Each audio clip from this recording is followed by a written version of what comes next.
before even Helix came along.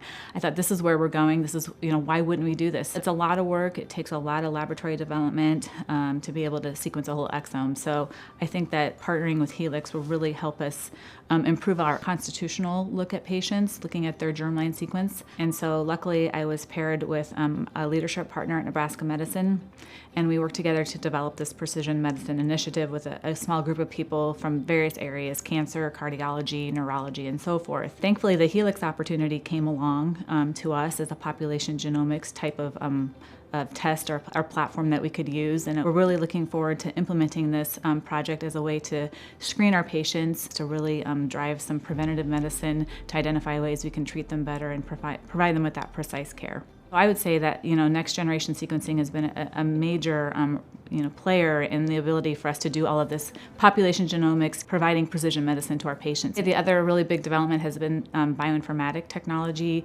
softwares, so that we can really assess so many genes all at the same time. It's big data, it's a lot of information, it takes a lot of storage capacity. Those two things together, the bioinformatics paired with the high throughput sequencing, has really driven the ability for us to look at a lot more diseases, do a lot more research, treat better our patients, and provide them with preventative care, hopefully, that will prevent that.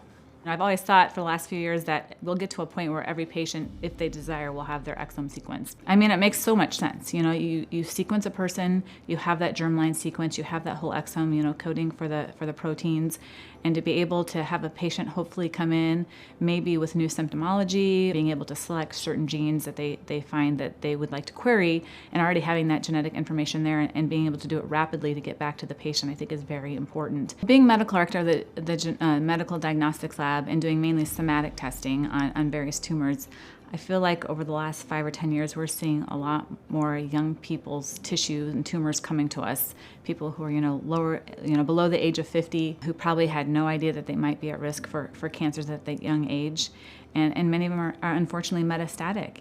Their tumor has spread. And so I think about a lot of these younger people and these patients, and I think, what if they do have some sort of a germline kind of predisposition to that cancer? And what if we could have found that, 20 years ago, where they could have had more colonoscopies, more mammograms, or to be able to give that knowledge back to younger patients or younger individuals so that they can start the screening process earlier and catch early cancers, I think will be a real true benefit. So to me, that's one of the most important reasons that we're bringing Helix or partnering with Helix. But of course, then the larger scale ability to have this database with all of this exome sequencing on lots of different patients with lots of different clinical histories, I think will be really beneficial for our areas of focus that we're interested in at our university, such as cardiovascular or neurology, psychiatry. This widespread genomic information will be very valuable for our institution and hopefully the population of Nebraska. It will allow patients to really have better insight into their predispositions. In the future, they will be able to prevent serious illness before it occurs.